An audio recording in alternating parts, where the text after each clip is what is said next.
Labas visiems. Šiandien noriu pakalbėti apie tokią trumpą, nesminę, bet labai aktualią temą. Tai yra mūsų mąstymas. Ir kaipgi mąstymas trukdo būti efektyviam kasdieninėse užduotise. Labai dažnai turbūt jūs susidurite su tokia problema, kaip nenoriu imtis skambučio užduoties. Nors skambučiai yra iš rekomendacijų, tai yra jau jūsų rekomenduoti žmonės, tai yra tie žmonės, su kuriais jūs jau bendraujate Facebook'e ar kitose platformose žinutėmis. Tai reiškia, tai ne visiškai šalti kontaktai, tačiau vis tiek tai labai sunki užduotis, kažkodėl tai visi mes ją atidėliojame po to. Skambučiai tikrai yra ta užduotis, kuri netokia maloni ir patogi, kaip paprasčiausiai parašyti tekstą ir įkelti jį į Facebooką. Tačiau didelė dalis sunkumų susikuria neatliekant skambučius, tačiau dar iki jų, ypač mūsų mąstyme. Ką dažnas daro, kai laukia naujo projekto, kai laukia jo naujo projekto etapas, kai laukia nauja didesnė užduotis ar naujo tikslo įgyvendinimas. Ką dažnas sako? Pastoviai visi sako, bus sunku. Šis pasakymas tai automatinė reakcija, išsiugdyta iš šeimos, iš savo patirties ir tariama jau automatiškai. Bus sunku. Ir to, ką dažnai žmogus sako, gali spėti, kad jis vertina pastangas ir sunkų darbą. O turinčiam savo veiklą, o ypač moteriai, tai tampa it peilis, nes ji prisikuria sunkumų ir darbų ten, kur jų tikrai nėra ir nereikia. Tačiau jeigu tu tiki, kad tu juodu ir sunkiu darbu esi verta uždirbti, tai tu to darbo ir prisigalvoji.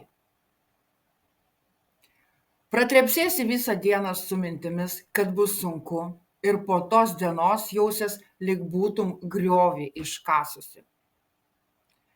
Todėl sakyti, kad viena ar kita užduotis bus sunki, nėra joks objektyvus pastebėjimas. Tai tiesiog įprotis taip mąstyti, to tikėtis ir taip iš anksto nustatyti save, kad bus sunku.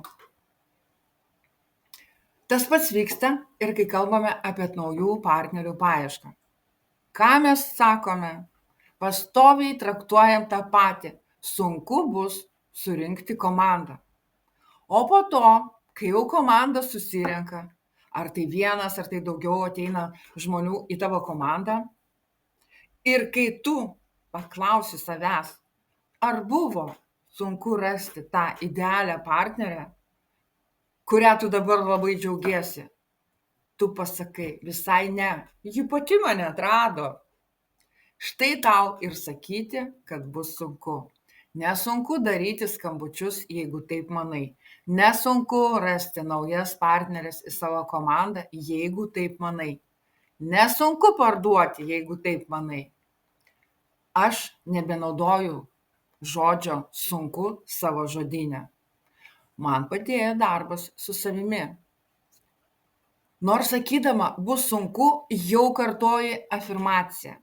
Tačiau vietoje šios verta užsirašyti naujas ir jas kartoti iki pat vakaro. Nuo ryto iki vakaro. Pateiksiu kaip pavyzdį. Pastoviai kartok nuo ryto iki vakaro. Aš esu veikli. Pastoviai kartok nuo ryto iki vakaro. Ką sugalvoju, iš karto padarau. Pastoviai kartok nuo ryto iki vakaro. Man lengva pritraukti naujas idealias komandos nares. Pastoviai kartok nuo ryto iki vakaro. Man lengva parduoti.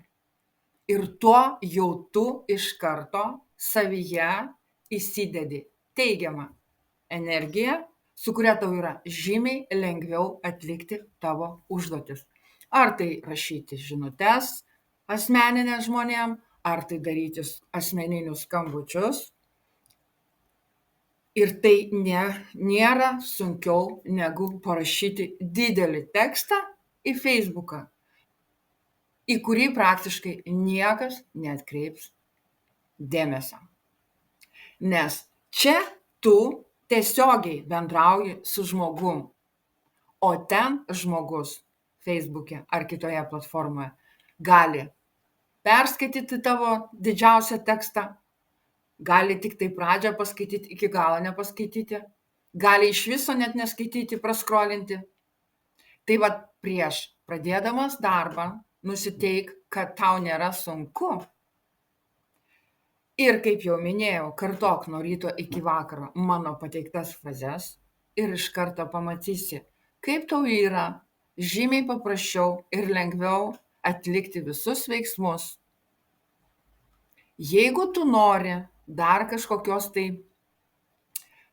temos, kažkokios tai afirmacijos, jeigu tu galvoji, kad tau pačiai bus sunku su tuo susitaikyti, pačiai bus sunku kartoti nuo ryto iki vakaro pateiktus mano pavyzdžius, susisiek su manim asmeniškai ir mes su tavim pasikalbėsim. Aš tikrai tau galiu padėti.